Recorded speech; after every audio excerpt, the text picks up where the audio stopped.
اصطلاحی مفہوم ہے، لیکن یاد رکھیے کہ افسانہ کا لغوی معنی بھی ہوتا ہے۔ لغوی معنی کیا ہے؟ قصہ یا کہانی کو افسانہ کہتے ہیں، یہ اس کا لغوی معنی ہے۔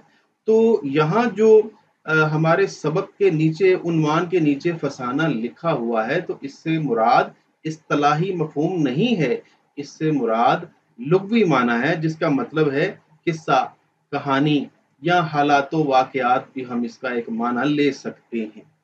تو اب دیکھتے ہیں کہ مضمون کسے کہتے ہیں۔ سب سے پہلے لغوی معنی، مضمون عربی زبان کا لفظ ہے جس کا مطلب تحریر، بیان یا مقالہ ہوتا ہے۔ اصطلاحی معنوں میں مضمون ایک ایسی تحریر کو کہا جاتا ہے جو کسی خاص موضوع پر لکھی جاتی ہے۔ اس میں مصنف اپنے خیالات، تجربات اور تجزیے کو ایک منطقی اور آسان انداز میں بیان کرتا ہے تاکہ قاری اسے آسانی سے سمجھ سکے۔ ایک اور بات دیکھیے، مضمون کی کچھ اقسام بھی ہوتی ہیں، ٹھیک ہے، کم از کم 10 قسمیں ہیں اس کی، جن کو سمجھنا بہت ضروری ہے۔ یہ میں نے آپ کے سامنے اس سلائیڈ پر پیش کر دی ہیں مضمون کی اقسام۔ اگر سب کو پڑھوں گا تو کافی وقت لگے گا، لہٰذا میں اپنی مطلوبہ قسم جو ہے اس پر بات کرتا ہوں۔ 10ویں نمبر پر آپ دیکھ لیجئے، لکھا ہے بیانیہ اور کہانی نما مضمون۔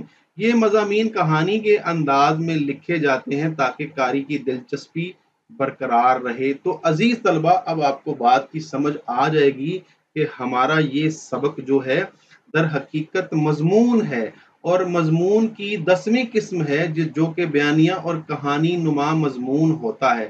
تو اب آپ کو سمجھ آ گئی ہوگی کہ در حقیقت اس کو فسانے اور کہانیاں کیوں لکھا گیا ہے، کیونکہ اس مضمون میں کہانیاں بیان کی گئی ہیں یا قصے بیان کیے گئے ہیں، لیکن یہ کوئی خاص نثری صنف افسانے سے تعلق نہیں رکھتا، یہ سبق مضامین میں شمار کیا جائے گا۔ تو امید واسق ہے کہ صنف کے حوالے سے مزید کسی دلیل کی یا کسی وضاحت کی ضرورت نہیں رہی۔ تو آئیے اب بلا تاخیر پہلا پیراگراف پڑھتے ہیں اور اس کی وضاحت کرتے ہیں۔ صفحہ نمبر 21 پر پہلا پیراگراف موجود ہے۔ مصنف لکھتے ہیں کہ جب دلی زندہ تھی اور ہندوستان کا دل کہلانے کا حق رکھتی تھی، لال قلعہ پر تیموریوں کا آخری نشان لہرا رہا تھا۔ دلی کو یہاں مؤنث لکھا ہے، تو اس کی وجہ یہ ہے کہ اہل زبان نے دلی کو مؤنث ہی بولا، لکھا اور پڑھا ہے، تو ہم پر بھی لازم ہے۔ یہ واحد شہر ہے جس کو اردو زبان میں مؤنث ہی بولا جاتا ہے۔ تیموری جو ہے، یہ امیر تیمور کی جو نسل تھی اس کو تیموری کہا جاتا ہے۔ تو مغل خاندان چونکہ امیر تیمور کی نسل میں سے تھا، اس لیے اس کو تیموری کہا جا رہا ہے۔ اس کی وضاحت میں بعد میں کروں گا۔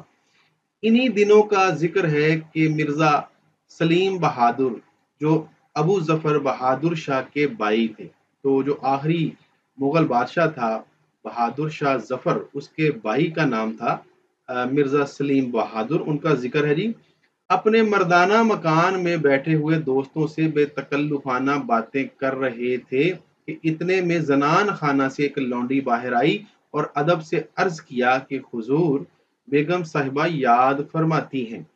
اچھا، یہاں جو مردانہ کا مطلب ہے مردوں کے بیٹھنے کی جگہ، یعنی مکان میں جو مردوں کے بیٹھنے کی جگہ یا حصہ ہوتا ہے مکان کا، اس کو مردانہ کہتے ہیں۔ اور زنان خانہ جہاں عورتیں بیٹھتی ہیں یا عورتوں کے بیٹھنے یا رہنے کی جگہ۔ تو ایک لونڈی جو ہے وہ باہر آ کے انہوں نے عرض کیا کہ بیگم صاحبہ یاد فرماتی۔ مرزا سلیم فوراً محل میں چلے گئے اور تھوڑی دیر میں مغموم واپس آئے۔ مغموم یعنی افسردہ یا پریشان یا غمگین۔ یہاں محل سے مراد دیکھیے، وہاں قلعے کے اندر کئی محل ہوتے تھے، بلکہ ہر شہزادے کا الگ محل ہوتا تھا، یا خاندان کے مختلف افراد کے الگ الگ محل ہوتے تھے۔ تو اس لیے کہا گیا ہے کہ وہ فوراً محل میں چلے گئے۔ جو مردانہ تھا وہ محل سے باہر تھا۔ ایک بے تکلف ندیم نے عرض کیا، خیر باشد، مزاج عالی مقدر پاتا ہوں۔ اچھا، تو ندیم یہاں کہتے ہیں ہم نشین کو، جو آپ کے ساتھ اٹھتا بیٹھتا ہو، یقیناً وہ دوست بھی ہو سکتا ہے۔ خیر باشد کا مطلب ہے فارسی میں کہ خیریت تو ہے۔ تو ایک سوال کیا اس نے، خیریت پوچھی کہ خیریت تو ہے، کیونکہ اس نے مرزا سلیم بہادر کو افسردہ دیکھا۔ مزاج عالی مقدر پاتا ہوں، تو یہاں جو مقدر کا لفظی مطلب ہے وہ ہے ملول ہونا یا غمگین ہونا؟ مرزا نے مسکرا کر جواب دیا، نہیں کچھ نہیں، بعض اوقات اماں حضرت خواہ مخواہ ناراض ہو جاتی ہیں۔ تو یہاں اوپر جو لکھا ہے بیگم صاحبہ، اس سے مراد ہے مرزا سلیم بہادر کی والدہ۔ تو انہوں نے کہا کہ اماں خواہ مخواہ یعنی بلا وجہ ناراض ہو جاتی ہیں۔ کل شام کو افطاری کے وقت نتھن خان گویا گا رہا تھا اور میرا دل بہلا رہا تھا۔ گویا یعنی گائک، جس کو انگریزی میں سنگر بھی کہتے ہیں۔ اس وقت اماں حضرت قرآن شریف پڑھا کرتی ہیں۔ ان کو یہ شور و گل ناگوار معلوم ہوا، یعنی شور شرابہ ناگوار معلوم ہوا، یعنی برا محسوس ہوا۔ آج ارشاد ہوا ہے کہ رمضان میں گانے بجانے کی محفلیں بند کر دی جائیں، بھلا میں اس تفریحی عادت کو کیوں کر چھوڑ سکتا ہوں؟ ادب کے لحاظ سے قبول تو کر لیا، مگر اس پابندی سے جی الجھتا ہے۔ حیران ہوں کہ یہ 16 دن کیوں کر بسر ہوں گے۔ تو 16 دن ابھی رمضان کے باقی رہتے ہیں، اس لیے وہ کہہ رہا ہے کہ باقی رمضان کے دن کیسے گزاروں گا۔ جی الجھنا کا مطلب ہوتا ہے بے چین ہونا، گھبراہٹ ہونا وغیرہ وغیرہ۔ تو آئیے اب کچھ نکات کی مدد سے تشریح کرتے ہیں جی۔ سب سے پہلی بات، ایک بڑا اہم جملہ ہے اس میں جس سے اس سبق کا آغاز ہوتا ہے، جب دہلی زندہ تھی۔ اس میں ایک نہیں تین باتیں ہیں جو کہ وضاحت کرنے کے قابل ہیں۔ سب سے پہلی بات کہ اس شہر کو مؤنث لکھا بولا اور پڑھا جاتا ہے کیونکہ اہل زبان نے اس کو ایسے ہی بولا ہے۔ یہاں بھی مصنف نے لکھا ہے کہ جب دہلی زندہ تھی، تو ہمارے لیے بھی یہ لازم ہے کہ ہم اس کو مؤنث ہی بولیں۔ دوسری بات کہ اس کے دو نام ہیں، دلی بھی بولا جاتا ہے اور دہلی بھی بولا جاتا ہے۔ تو عام اردو بول چال میں آج بھی اسے دلی ہی بولا جاتا ہے، اور کلاسیکل شعراء نے اپنی شاعری میں اس کو دلی ہی لکھا ہے اور بولا ہے اور پڑھا ہے۔ لیکن اب سرکاری سطح پر اب اس کا نام جو ہے دہلی ہی لکھا جاتا ہے اور بولا جاتا ہے، لیکن عام لوگ ابھی بھی اس شہر میں رہنے والے خود اس کو دلی ہی بولتے ہیں کیونکہ یہ ایک معروف نام ہے اور لوگوں کی زبانوں پر آسانی کے ساتھ دلی آ جاتا ہے۔ تیسری بات اس میں کہ جب دلی زندہ تھی کا کیا مطلب ہے؟ تو جب دلی زندہ تھی سے مراد یہ ہے کہ جب دلی اپنے عروج پر تھی، جب مغل خاندان اپنے جوبن پر تھا اور جب لوگ دلی میں خوشحالی کے ساتھ زندگی گزار رہے تھے۔ کیونکہ بعد میں جب 1857 کی جنگ آزادی ہوئی تو انگریزوں کے آنے کے بعد دلی کو مردہ قرار دیا گیا ہے، کیونکہ وہاں پہ وہ خوشحالی نہیں رہی تھی، لوگ نہیں رہے تھے، وہاں پہ قتل و غارت بہت زیادہ ہوئی تھی، بہت زیادہ خون بہایا گیا تھا، بے شمار لوگ ہجرت کر گئے تھے، اور ایک نئے دلی کا نقشہ جو ہے وہ سامنے آیا تھا۔ تو اس لیے کہا گیا ہے کہ جب دلی زندہ تھی۔ اس حوالے سے میر تقی میر کا ایک شعر دیکھیے گا، دلی کے نہ تھے کوچے اور آگ کے مصور تھے، جو شکل نظر آئی تصویر نظر آئی۔ یعنی دلی کے کوچے جو تھے وہ کسی مصور کے اوراق تھے اور ہر شکل ایک تصویر کی طرح نظر آتی تھی۔ جب دلی اجڑ گئی یا برباد ہو گئی اور انگریزوں نے وہاں پہ خون بہایا اور بے شمار قتل و غارت کی، تو اس کے حوالے سے سر سید احمد خان کا ایک قول ہے کہ آسمان سے کوئی بلا ایسی نہیں تھی جس نے زمین پر پہنچنے سے پہلے کسی مسلمان کا گھر نہ ڈھونڈا ہو۔ تو یہ ایک تاریخ ہے جو کہ خون سے رقم کی گئی ہے، اس میں اتنا خون بہایا گیا، اتنے قتل کیے گئے۔ کہتے ہیں کہ صرف ایک مہینے کے اندر دلی شہر میں 27,000 مسلمانوں کو قتل کیا گیا، اور ہزاروں کی تعداد میں دلی کو چھوڑ کر لوگ ہجرت کر گئے، اور کچھ شہر کے باہر آ کے آباد ہو گئے، کچھ دوسرے شہروں میں چلے گئے۔ دوسرا اس میں تیموری کی وضاحت کرنا بھی ضروری ہے کہ جملہ ہے کہ لال قلعہ پر تیموریوں کا آخری نشان لہرا رہا تھا۔ تو تیموری در حقیقت مغلوں کو ہی کہا جاتا ہے۔ آخر کیوں کہا جاتا ہے؟ کیونکہ یہ امیر تیمور کی نسل میں سے تھے، جو کہ سینٹرل ایشیا میں ایک بہت بڑی ریاست کا مالک تھا۔ امیر تیمور در حقیقت یہ ایک ترک منگول تھا، اور بعد میں یہ اگرچہ منگول ہی تھا لیکن مسلمان ہو گیا تھا، تو پھر اس نے وہاں پہ ایک طاقتور ریاست قائم کی، تو اس کی نسل میں سے مغل خاندان تھا۔ جیسا کہ آپ لوگ جانتے ہوں گے کہ ہندوستان میں مغل امپائر کی بنیاد رکھنے والا ظہیر الدین بابر تھا، جس نے 1526 میں ہندوستان کو فتح کیا اور مغل سلطنت کی بنیاد رکھی۔ تو ظہیر الدین بابر در حقیقت امیر تیمور کی نسل میں سے تھا، اور کہا جاتا ہے کہ ظہیر الدین بابر کا جو باپ تھا اس کا نام تھا عمر شیخ مرزا، اور یہ عمر شیخ مرزا جو تھا یہ ترکستان کا حاکم تھا اور امیر تیمور کی نسل میں سے تھا۔ تو جو ظہیر الدین بابر ہے اس کا شجرہ نسب والد کی طرف سے امیر تیمور سے جا ملتا ہے اور والدہ کی طرف سے چنگیز خان سے جا ملتا ہے۔ تو دو بڑے فاتحین کی اولاد میں سے ظہیر الدین بابر تھا، اور اس نے ثابت کیا کہ وہ بھی ایک بڑا فاتح ہے، اور اس طرح اس نے ہندوستان کو فتح کر کے یہ صحرا اپنے سر سجایا۔ تو 1526 میں اس مغل سلطنت کی بنیاد رکھی گئی تھی، جس کو تیموری سلطنت بھی کہا جاتا ہے، اس وجہ سے کہ امیر تیمور جو ہے یہ اس کی نسل میں سے تھے۔ تو اس پیراگراف میں ایک کردار ہے جس کا نام ہے مرزا سلیم بہادر، جو کہ مردانہ حصے میں، قلعے کے مردانہ حصے میں اپنے دوستوں سے بے تکلف باتیں کر رہے تھے کہ اچانک زنان خانے سے، زنان خانہ کہتے جہاں پہ عورتیں یا پھر خواتین جو ہیں ان کے بیٹھنے کی جگہ ہوتی ہے، تو وہاں سے ایک لونڈی جو ہے وہ آتی ہے اور آ کر مرزا سلیم کو کہتی ہے کہ بیگم صاحبہ جو ہیں وہ آپ کو یاد فرما رہی ہیں۔ تو مرزا سلیم جو ہے وہ فوراً محل میں چلے جاتے ہیں، یعنی اپنی والدہ کے محل میں چلے جاتے ہیں، اور جب تھوڑی دیر بعد واپس آتے ہیں تو وہ افسردہ ہوتے ہیں، ان کا چہرہ اترا ہوا ہوتا ہے، وہ پریشان ہوتے ہیں، مغموم ہوتے ہیں۔ تو مرزا سلیم بہادر کو جب ایک ہم نشین نے، ایک دوست نے ان کو پریشان دیکھا، ان کے چہرے کو لٹکا ہوا دیکھا، تو ان سے کہا کہ خیریت تو ہے، خیر باشد، آخر آپ کے مزاج عالی کو میں کیوں کر ملول پاتا ہوں؟ تو انہوں نے مسکرا کر جواب دیا کہ نہیں، کچھ نہیں۔ پھر کچھ دیر بعد کہنے لگے کہ بعض اوقات اماں حضرت خواہ ناراض ہو جاتی ہیں، کل شام کو افطاری کے وقت نتھن خان گویا گا رہا تھا اور میرا دل بہلا رہا تھا۔ تو ہوا کیا تھا کہ ایک دن پہلے جو ہے ایک سنگر، ایک گائک نتھن خان جو ہے اس کو بلایا گیا تھا اور موسیقی کی محفل سجائی گئی تھی، تو اماں حضرت ناراض ہو گئی تھیں، اور مرزا سلیم بہادر کہہ رہے ہیں کہ خواہ مخواہ ناراض ہو جاتی ہیں۔ تو ان کے نزدیک محفل موسیقی کوئی بری بات نہیں، اور رمضان کے مہینے میں بھی وہ اس کو اس ایسی محافل کو منعقد کیا کرتے ہیں اور اس کو برا نہیں سمجھتے۔ تو پھر کہنے لگے کہ اس وقت اماں حضرت قرآن شریف پڑھا کرتی ہیں، یعنی جس وقت وہ گویا گا رہا تھا تو ان کی والدہ قرآن شریف پڑھا کرتی ہیں، کیونکہ وہ افطاری کا وقت ہوتا ہے۔ ان کو یہ شورغل ناگوار معلوم ہوا۔ آج ارشاد ہوا ہے کہ رمضان میں گانے بجانے کی محفلیں بند کر دی جائیں۔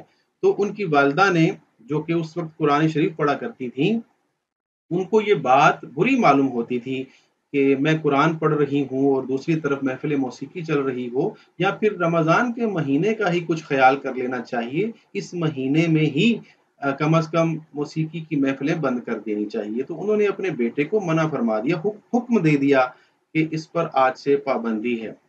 تو عزیز طلبہ، اس پیراگراف میں ہمارے لیے ایک نصیحت بھی ہے، ہمارے لیے ایک پیغام بھی ہے کہ محفل موسیقی کوئی اچھی چیز نہیں ہے، اس کو ہمارے مذہب میں، ہمارے دین میں ناپسند کیا جاتا ہے۔ عام لوگ تو خیر موسیقی کی محفلیں سجاتے ہی رہتے ہیں، لیکن وہ لوگ جو ذرا مذہبی ہیں، دینی شعور رکھتے ہیں یا صوم و صلات کے پابند ہیں، وہ اس پر سختی سے عمل کرتے ہیں اور اس کو ناپسند کرتے ہیں، اس پر پابندی لگاتے ہیں۔ تو چونکہ جو مرزا سلیم بہادر کی والدہ ہیں وہ صوم و صلات کی پابند تھیں، تو انہوں نے اس پر رمضان میں خاص طور پہ پابندی لگا دی تھی اور ان کو منع کر دیا تھا۔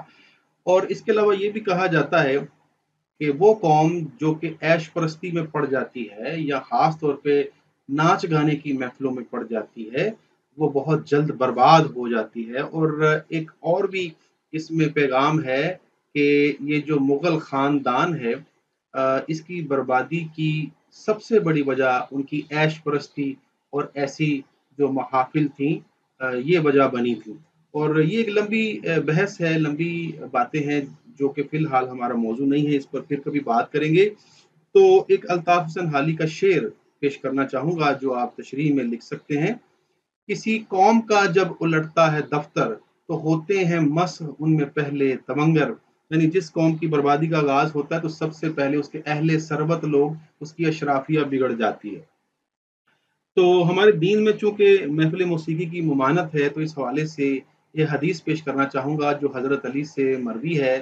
آپ صلی اللہ علیہ وسلم نے فرمایا، مجھے آلات موسیقی کو توڑنے کے لیے بھیجا گیا ہے۔ تو یہ بے شمار حوالہ جات، آیات ہیں اور حدیثیں ہیں، لیکن فی الحال میں ایک دو پر اکتفا کروں گا کیونکہ بات لمبی ہو جائے گی۔ ایک اور حضرت عائشہ رضی اللہ تعالی عنہا سے کے حوالے سے ایک روایت ہے کہ انہوں نے اپنے بھائی کے گھر ایک گویے کو دیکھا جس کے بڑے بڑے بال تھے اور جھوم جھوم کر گا رہا تھا۔ تو حضرت عائشہ رضی اللہ تعالی عنہا نے فرمایا، اف شیطان، اخرجو اخرجو اخرجو، 3 دفعہ کہا انہوں نے، یعنی اف یہ شیطان ہے، اسے گھر سے نکالو، اسے گھر سے نکالو، اسے گھر سے نکالو۔ تو اس سے یہ بات ثابت ہوتی ہے کہ ہمارے دین میں یہ سخت ناپسند کی جاتی ہے ایسی محفل، اور نبی صلی اللہ علیہ وآلہ وسلم نے خاص طور پر موسیقی کے آلات بجانے سے اور ناچ گانے کی محفلوں سے منع فرمایا ہے۔ تو آخری بات اس میں، کیونکہ مرزا سلیم بہادر پریشان تھے، الجھ گئے تھے، اور وہ نہیں چاہتے تھے کہ نتھن خان گویے کی محفل کو بند کیا جائے، اور خاص طور پر رمضان کی محفل، رمضان کے دنوں میں یہ محفل بند کر دی جائے، تو وہ سوچ رہے تھے کہ بھلا میں اس تفریحی عادت کو کیسے چھوڑ سکتا ہوں، آخر اگلے جو رمضان کے 16 دن ہیں وہ کیوں کر بسر ہو سکیں گے۔ تو یہاں پہ یہ پیراگراف جو ہے وہ ختم ہو جاتا ہے۔ تو آئیے اب چلتے ہیں اگلے پیراگراف کی جانب، یعنی پیراگراف نمبر 2 پڑھتے ہیں، بلکہ پیراگراف نمبر 2، 3 اور 4 کو پڑھتے ہیں جو کہ صفحہ نمبر 21 اور 22 پر موجود ہیں۔ تو مصاحب نے ہاتھ باندھ کر عرض کیا، مصاحب یعنی ہم صحبت شخص کوئی بھی جو آپ کی محفل میں موجود ہو، حضور یہ بھی کوئی پریشان ہونے کی بات ہے، شام کو افطاری سے پہلے جامع مسجد تشریف لے چلا کیجئے، عجب بہار ہوتی ہے، رنگ برنگ کے آدمی طرح طرح کے جمگٹے دیکھنے میں آئیں گے۔ جمگٹے یعنی ہجوم یا مجمع آپ کہہ سکتے ہیں۔ خدا کے دن ہے، خدا والوں کی بہار بھی دیکھیے۔ مرزا نے اس صلاح کو پسند، یعنی اس مشورے کو پسند کیا، اور دوسرے دن مصاحبوں کو لے کر جامع مسجد پہنچے۔ وہاں جا کر عجب عالم دیکھا، جگہ جگہ حلقہ بنائے لوگ بیٹھے ہیں، کہیں قرآن شریف کے دور ہو رہے ہیں، رات کے قرآن سنانے والے حفاظ آپس میں ایک دوسرے کو قرآن سنا رہے ہیں۔ حفاظ یعنی جو قرآن حفظ کرتے ہیں، جس واحد ہے حافظ اور جمع ہے حفاظ۔ کہیں مسائل دین پر گفتگو ہو رہی ہے، دو عالم کسی فقہی مسئلہ پر بحث کرتے ہیں اور 20 آدمی ارد گرد بیٹھے مزے سے سن رہے ہیں۔ فقہی مسئلہ جو فقہ سے متعلق ہو، کسی جگہ توجہ اور مراقبے کا حلقہ ہے۔ تو مراقبہ جو ہوتا ہے، اس کا مطلب ہوتا ہے کسی چیز پر توجہ مرکوز کر لینا، یا ذہنی مشق جو ہے اس کو بھی مراقبہ کہتے ہیں۔ کسی ایک تو اللہ کی جانب ہمارے دین میں یا پھر صوفیزم میں اللہ کی طرف اپنے توجہ کو مرکوز کر لینے کو مراقبہ کہتے ہیں۔ کہیں کوئی صاحب وظائف میں مشغول ہے، الغرض مسجد میں چاروں طرف اللہ والوں کا ہجوم ہے۔ آگے لکھا ہے جی، کلو جدید لذیذ۔ اچھا، اس کا جو ترجمہ ہے نیچے دیا گیا ہے جی، ہر چیز، ہر نئی چیز مزیدار معلوم ہوتی ہے۔ مرزا کو یہ نظارہ نہایت پسند آیا اور وقت بہت لطف سے کٹ گیا، تو بڑے مزے سے ان کا وقت کٹ گیا۔ اتنے میں افطار کا وقت قریب آیا، سینکڑوں خوان افطاری کے آنے لگے اور لوگوں میں افطاریاں تقسیم ہونے لگیں۔ یہ خوان جو لفظ ہے، یہ کھانے کے تھال کو کہتے ہیں، جو بڑے بڑے تھال ہوتے ہیں، تو کسی بڑے تھال میں یا بہت بڑے بڑے تھال جو تھے ان میں افطاری آنے لگی اور لوگوں میں تقسیم ہونے لگی۔ خاص محل سلطانی سے متعدد خوان مکلف چیزوں سے آراستہ روزانہ جامع مسجد میں بھیجے جاتے تھے تاکہ روزہ داروں میں افطاری تقسیم کی جائے۔ اچھا جی، مکلف کا مطلب جو ہوتا ہے سجا ہوا یا تکلیف دیا گیا یا پرتکلف بھی کہہ سکتے ہیں آپ۔ یعنی ایسا کام جس میں کوئی تکلیف اٹھا کر اس کو سجا کر بنا کر پیش کرے، اس کو مکلف کہتے ہیں۔ تو ایسے تھال تھے، ایسے خوان تھے جو کہ بڑے پرتکلف یا سجے ہوئے آراستہ آرائش کے ساتھ جامع مسجد بھیجے جاتے تھے۔ اس کے علاوہ قلعہ کی تمام بیگمات اور شہر کے سب امراء علیحدہ سے افطاری کے سامان بیچتے تھے، اس لیے ان خانوں کی گنتی سینکڑوں تک پہنچ جاتی تھی۔ امراء امیر کی جمع ہے، لیکن یہاں امیر سے مراد دولت مند نہیں، بلکہ امیر کا مطلب قائد بھی ہوتا ہے، یا پھر جو شاہی دربار کا بڑا رکن ہوتا ہے اس کو بھی امیر کہتے ہیں۔ تو یہ وہ امراء تھے جو کہ شاہی دربار سے جن کا تعلق تھا، جو ان کے اراکین میں شمار ہوتے تھے یا قائدین میں شمار ہوتے تھے۔ چونکہ ہر امیر کوشش کرتا تھا کہ اس کا سامان افطاری دوسروں سے بڑھ کر رہے، اس لیے ریشمی رنگ برنگ کے خان پوش اور ان پر مکیشی جھالریں ایک سے ایک بڑھ چڑھ کر ہوتی تھی اور مسجد میں ان کی عجب آرائش ہوتی تھی۔ اچھا جی، خان پوش یہاں پر ایک لفظ آیا ہے، مطلب کہ تھال ڈھانکنے کا کپڑا جو کہ بڑا ہی قیمتی ہوتا تھا۔ مکیشی کا مطلب چاندی یا تاروں کے ڈور کا بنا ہوا۔ جھالریں مطلب جھالر کا مطلب ہوتا ہے لٹکی ہوئی پٹی۔ تو ان تھالوں پر جو خان پوش ہوتے تھے وہ بڑے قیمتی کپڑوں سے بنے ہوئے ہوتے تھے، اور ان کے ساتھ جو جھالریں یا پٹیاں لٹک رہی ہوتی تھیں چاروں طرف، ان تھالوں کے چاروں طرف، وہ بڑی قیمتی ہوتی تھیں، اور وہ چاندی یا سونے کی تاروں کے ڈور سے بنی ہوئی جھالریں ہوتی تھیں جو کہ ایک سے بڑھ کر ایک ہوتی تھی، اور مسجد میں ان کی بڑی عجیب سجاوٹ یا آرائش ہوتی تھی۔ مرزا کے دل پر اس دینی چرچے اور شان و شوکت نے بڑا اثر ڈالا، اور اب وہ برابر روزانہ مسجد میں آنے لگے۔ گھروں میں وہ دیکھتے کہ سینکڑوں فقراء کو سحری اور اول شب کا کھانا روزانہ شہر کی خانقاہوں اور مسجدوں میں بھجوایا جاتا تھا۔ یہ دن ان کے گھر میں بڑی برکت اور چہل پہل کے معلوم ہوتے تھے۔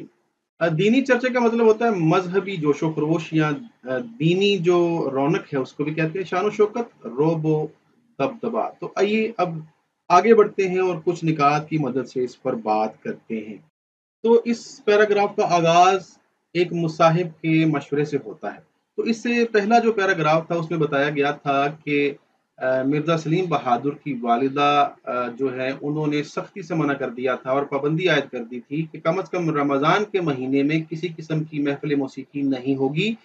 تو مرزا سلیم بہادر بہت پریشان ہو گئے تھے، کیونکہ وہ ایسے گانوں کی محفلوں سے دل بہلایا کرتے تھے۔ تو ان کو پریشان دیکھ کر ان کے ایک مصاحب نے ان کو مسجد جانے کا مشورہ دیا اور کہا کہ حضور یہ کوئی پریشانی والی بات ہرگز نہیں ہے، شام کو افطاری سے پہلے جامع مسجد تشریف لے چلا کیجیے۔ عجیب بہار ہوتی ہے، رنگ برنگ کے آدمی، طرح طرح کے ہجوم یا پھر مجمع دیکھنے کو ملے گا، کیونکہ خدا کے دن ہے، رمضان کا مہینہ ہے، تو خدا والوں کی بہار بھی جا کے دیکھیے۔ تو انہوں نے مسجد جانے کا مشورہ دیا۔ اچھا مشورہ تھا ان کا، کیونکہ محفل موسیقی سے دل ان کا لگا ہوا تھا، اسے ہٹا کر ان کو مسجد جانے کا مشورہ دیا گیا۔ تو جب وہ وہاں پہنچے تو وہاں جامع مسجد کا اندر کا منظر کیا تھا، یہ بتانے کے قابل ہے کہ وہاں جا کر عجب عالم دیکھا۔ وہاں کیا دیکھا کہ جگہ جگہ لوگ حلقہ بنا کر بیٹھے ہوئے ہیں اور کہیں قرآن شریف کے دور ہو رہے ہیں۔ تو یہ جو حفاظ کرام ہوتے ہیں، یہ جب قرآن حفظ کرتے ہیں تو ایک دوسرے کو قرآن سناتے ہیں، کبھی ایک سناتا ہے، کبھی دوسرا، کبھی تیسرا، تو اس کو قرآن شریف کے دور کہتے ہیں، ٹھیک ہے۔ اس کے علاوہ کہیں مسائل دین پر گفتگو ہو رہی ہے، یعنی مختلف جو دینی مسائل ہیں ان پر بحث ہو رہی ہے، گفتگو ہو رہی ہے۔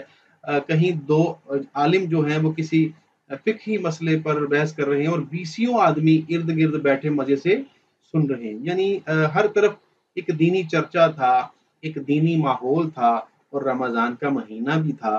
تو بہت سے لوگ ایسے بھی تھے جو کہ مراقبہ جو ہے اس میں مشغول تھے، اپنی توجہ کو کسی ایک مرکز پر اور خاص طور پہ اللہ تعالیٰ کے ذکر میں وہ مشغول تھے، اسی طرف انہوں نے اپنے دل کو لگایا ہوا تھا۔ اور کچھ لوگ ایسے بھی تھے جو کہ وظائف میں مشغول تھے۔ مختصر یہ ہے کہ جامع مسجد کا جو اندرونی حصہ تھا وہ اللہ والوں سے لبریز تھا اور ہر طرف ذکر الہی کی گونج تھی۔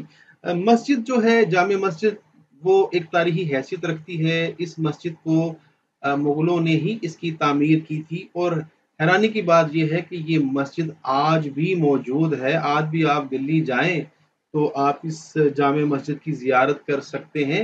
اس جامع مسجد کے حوالے سے ایک قول بہت مشہور ہے کہ اگر دلی ہندوستان کا دل کہلاتی تھی تو جامع مسجد کو دلی کا دل کہا جا سکتا ہے، یعنی اس مسجد کو دلی شہر کا دل کہا گیا ہے، وہ اتنی خوبصورت تھی۔ اس کے علاوہ یہ جو ماحول تھا، ذکر الہی کی گونج تھی، دینی چرچا تھا، اور ہر طرف اللہ والوں کا ہجوم تھا، اللہ والے بیٹھے تھے، گفت و شنید کر رہے تھے۔ یہ ماحول جو ہے یہ مرزا سلیم بہادر کو بہت پسند آیا۔ اس حوالے سے ایک شعر پیش کرنا چاہوں گا: رحمتوں سے گھر سجانے ماہ رمضان آ گیا، سیدھے رستے پر چلانے ماہ رمضان آ گیا۔ تو حقیقت یہ ہے عزیز طلبہ کہ جب ماہ رمضان آتا ہے تو بڑے بڑے بگڑے ہوئے لوگ بھی جو ہیں سیدھی راہ پر چل پڑتے ہیں، اور جنہوں نے کبھی انہوں نے مسجد کا رخ نہیں کیا، کبھی نماز نہیں پڑھی، وہ لوگ بھی مسجد آ جاتے ہیں۔ تو آپ نے اس کا مظاہرہ رمضان کے مہینے میں دیکھا ہوگا کہ عام حالات میں اگر کسی مسجد میں ایک صف بنتی ہے تو رمضان کے مہینے میں ہر نماز میں 5 6 7 صفیں بھی بن جاتی ہیں۔ تو یہ برکت ہے ماہ رمضان کی کہ وہ لوگ جو خدا کو کبھی یاد نہیں کرتے ماہ رمضان میں چلے آتے ہیں۔ تو بالکل مرزا سلیم بہادر بھی مسجد میں آ کر انہوں نے اس کو پسند کیا اور مسجد میں چلے آئے اور اس سے لطف اٹھایا۔ تو یہ اس بات کا ثبوت ہے کہ ماہ رمضان رحمتوں سے بھرا ہوا مہینہ ہے۔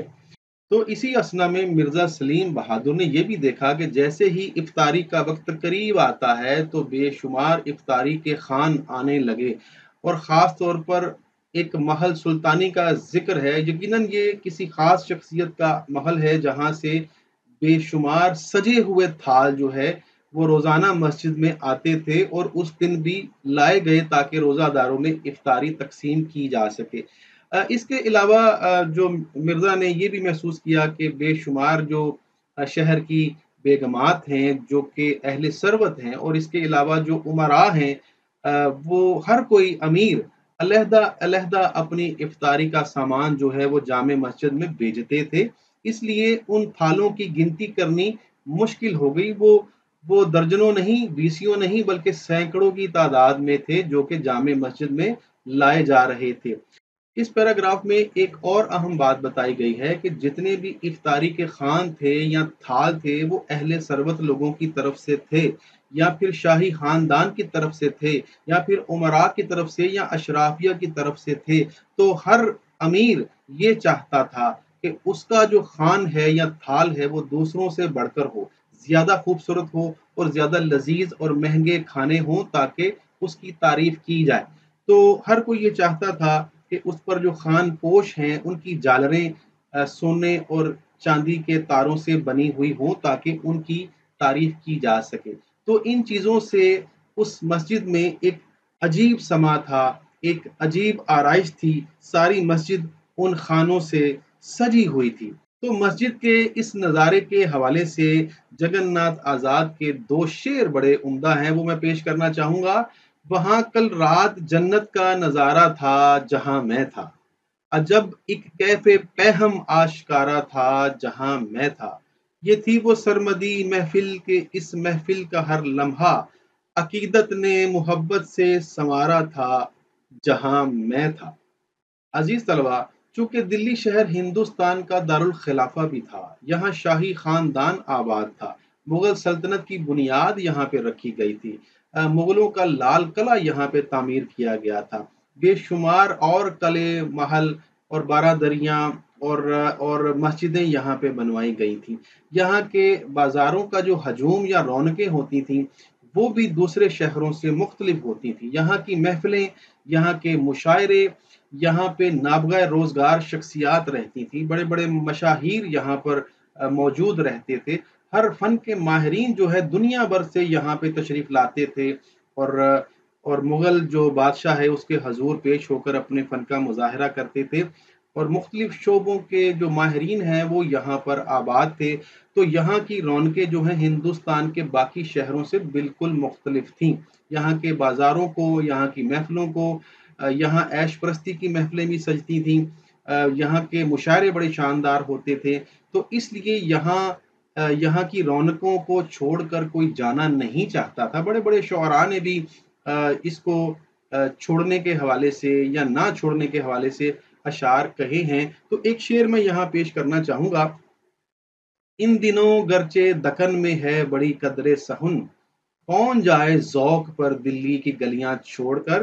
تو استاد ابراہیم ذوق نے بھی دلی کی گلیوں کو دکن سے یا ہندوستان کے باقی شہروں کی رونق سے زیادہ اہمیت دی ہے۔ باقی یہاں پہ کیونکہ افطاری کا ذکر ہو رہا ہے، روزہ داروں کی افطاری کے حوالے سے بہت سارے خوان پیش کیے جا رہے ہیں، اس کا مطلب ہے کہ اجر کمایا جا رہا ہے۔